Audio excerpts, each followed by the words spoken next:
अगर आप गूगल पे, फ़ोन पे, पेटीएम इस्तेमाल करते हैं तो ये वीडियो थोड़ा भी स्किप मत करिएगा। फ्रेंड्स, आज के इस वीडियो में मैं गूगल पे, फ़ोन पे, पेटीएम के रिलेटेड ऐसी ऐसी बातों को शेयर करूंगा कि जो कि पूरे यूट्यूब पर आप लोगों को देखने को नहीं मिलेगा।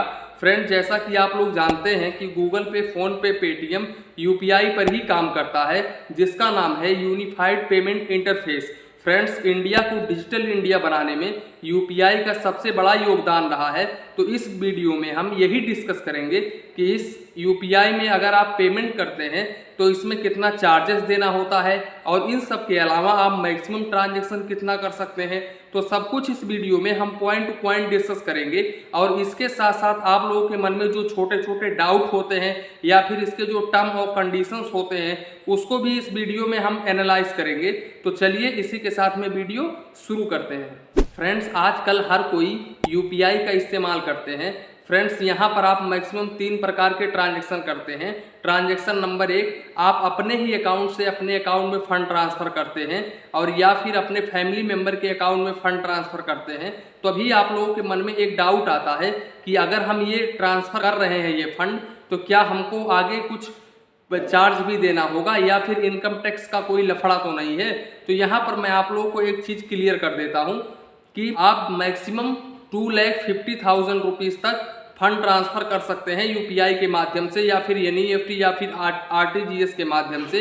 और अगर आप 2,50,000 के ऊपर का ट्रांजेक्शन करते हैं तो मैं आपको यही रिकमेंड करूंगा कि आप अपना आईटीआर बनवा लीजिए ताकि आपको टैक्स ना भरना पड़े। और इन सब के अलावा मैं आप लोगों को बता दूं, अगर हम लिमिट की बात करूं तो यूपीआई ये बोलता है कि आप एक दिन में मैक्सिमम 1 लाख रुपए तक का ट्रांजैक्शन कर सकते हैं। अब यहाँ पर काफ़ी सारे लोगों का ये भी डाउट होता है, हमारे फ्रेंड्स भी हैं वो भी पूछ रहे थे कि ये बताइए कि हमारे अकाउंट से, उनका एक अकाउंट है तो वो बोल रहे थे कि हमारे अकाउंट से 5,000 रुपये ही फंड ट्रांसफ़र कर सकते हैं यूपीआई के माध्यम से, उससे ऊपर नहीं कर सकते हैं। तो यहाँ पर मैं एक चीज़ आप लोगों को क्लियर कर देता हूँ कि जो बैंक होता है वो लिमिट सेट करता है। मतलब आप यूपीआई से फंड ट्रांसफ़र करते हो तो बैंक, कोई बैंक ऐसा रहता है कि जो लिमिट सेट करके देता है कि आप यूपीआई इतना ही रुपए एक दिन में कर सकते हो। तो जहां पर लिमिट सेट नहीं होता है वहां पर आप 1 लाख रुपए तक का ट्रांजैक्शन एक दिन में कर सकते हो। अब यहाँ पर फ्रेंड्स मैं आप लोगों को बता दूं, अगर आपका 1 ईयर में 10 लाख रुपए तक का ट्रांजैक्शन हो जाता है तो ये जो बैंक वाले होते हैं ये ऑटोमेटिक आपका रिपोर्ट आपके income tax department of India के पास में पहुंचा देते हैं कि ये बंदा इतना ट्रांजैक्शन कर रहा है। लेकिन इन सब के अलावा वो लोग सबसे पहले आपको सूचित करते हैं कि आपका ट्रांजैक्शन ज़्यादा हो रहा है, आप प्लीज़ करंट अकाउंट खुलवा लें। लेकिन अगर आप ध्यान नहीं देते हैं तो जैसे ही 10 लाख रुपए के ऊपर का ट्रांजैक्शन कंप्लीट होता है तो वो लोग income tax department of India में रिपोर्ट कर देते हैं। उसके बाद में आप लोगों के पास में नोटिस आता है, तब आपको पता चलता है कि हमको करंट अकाउंट खुलवा लेना चाहिए था। तो मैं आपको यही रिकमेंड करूंगा कि अगर आप 2 लाख, 2.5 लाख रुपए से ऊपर का ट्रांजैक्शन करते हैं या फिर 3 लाख या फिर 4 लाख रुपए से ऊपर का ट्रांजैक्शन करते हैं, उतना आपका टर्नओवर है, उतना आपका इनकम है, तो आप आईटीआर बनवा लें ताकि आपको इनकम टैक्स नोटिस का फेस ना करना पड़े। अब यहाँ पर एक चीज़ और क्लियर कर देता हूँ, यहाँ पर काफ़ी सारे लोगों के मन में एक और डाउट होता है, जैसे कि कोई भी उनका फ्रेंड होता है वो पैसा दे देता है और बोलता है कि भैया हमारे दूसरे अकाउंट में 2 लाख या फिर 5 लाख रुपए ट्रांसफ़र कर दो। तो उस कंडीशन में आप लोग क्या करते हो कि कुछ ना सोचते हो ना समझते हो, बस दोस्ती निभाने के लिए 2 लाख रुपए आप उनसे ले लेते हो और अपने फ़ोन पे के माध्यम से उनके अकाउंट में पैसे ट्रांसफ़र कर देते हो। तो यहाँ पर फ्रेंड्स वो जो अमाउंट आप ट्रांसफ़र करते हो वो भी मैं यहाँ पर बता दूं कि वो भी अमाउंट आपका इनकम कैटेगरी में आता है। वो भी देखिए, income tax department of India ये नहीं देखता है कि आपका जो पैसा है वो किसके अकाउंट में गया है, बस वो ये एनालाइज करता है कि आपके पूरे अकाउंट में कितना रुपए का ट्रांजैक्शन हुआ है, कितना साल का आपका टर्नओवर है, बस यही वो एनालाइज करता है। अब यहाँ पर जब नोटिस आ जाता है, अब देखिए ये नोटिस का सिलसिला यहीं पर नहीं खत्म होता है।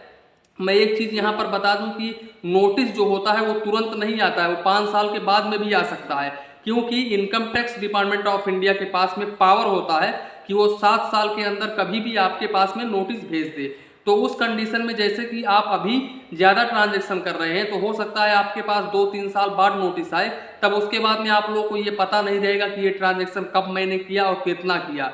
तो उस कंडीशन में आप फंस जाएंगे, आपको जेल भी हो सकती है और आपको फाइन भी भरना पड़ सकता है और आप income tax department of India के सवालों का जवाब नहीं दे पाएंगे। अब यहाँ पर फ्रेंड्स काफ़ी सारे लोगों का ये भी डाउट होगा कि क्या अगर हम अपने अकाउंट से अपने ही अकाउंट में फंड ट्रांसफर करते हैं तो उसमें कोई दिक्कत है, उसमें अगर टैक्स आ सकता है? तो यहाँ पर मैं आपको एक चीज़ क्लियर कर देता हूँ। यहाँ पर अगर आप अपने ही अकाउंट से अपने अकाउंट में फंड ट्रांसफर करते हैं तो यहाँ पर आपको टैक्स नहीं देखने को मिलता है, क्योंकि यहाँ पर जितने सारे आपका अकाउंट है, जैसे कि आपके पास मान लो 5 अकाउंट है, जैसे कि state bank of India, HDFC bank, axis bank, ICICI bank, तो यहाँ पर मैं आपको एक चीज़ क्लियर कर देता हूँ कि जितने भी बैंक हैं उन सारे बैंकों में आपका जो पैन कार्ड होता है वो लगा हुआ होता है। तो जैसा कि आप लोग जानते हैं कि income tax department of India pan card के थ्रू ही आपको एक्सेस करता है, मतलब पैन कार्ड के थ्रू ही आपको पकड़ता है। तो यहाँ पर आपके पैन कार्ड से ये पता चल जाता है कि आपके ये जो 5 अकाउंट हैं वो आपका ही अकाउंट है। तो यहाँ पर फ्रेंड्स आपके अकाउंट से अगर आप अपने अकाउंट से अपने ही अकाउंट में फंड ट्रांसफर करते हैं तो उस कंडीशन में आपको परेशानी नहीं होती। तो फ्रेंड्स यहाँ पर एक चीज़ और मैं क्लियर कर देता हूँ कि अगर आप ज़्यादा ट्रांजैक्शन करते हो तो उस कंडीशन में आप एक करंट अकाउंट खुलवा लीजिए और उसके माध्यम से आप ट्रांजैक्शन करिए, तो आपको ज़्यादा टैक्स भी देखने को नहीं मिलेगा। तो फ्रेंड्स आशा करता हूं कि आप लोगों के पास में जो भी डाउट होगा, जो भी सवाल होगा वो क्लियर हो गया होगा UPI के रिलेटेड। तो फ्रेंड्स इसी के साथ में वीडियो समाप्त करते हैं। वीडियो पसंद आया हो तो प्लीज़ वीडियो को एक लाइक करिए और अपने चैनल इंडियन टेक को सब्सक्राइब करिए। मन में कुछ डाउट हो, कन्फ्यूज़न हो तो कमेंट जरूर करिए। धन्यवाद, मिलते हैं नेक्स्ट वीडियो में।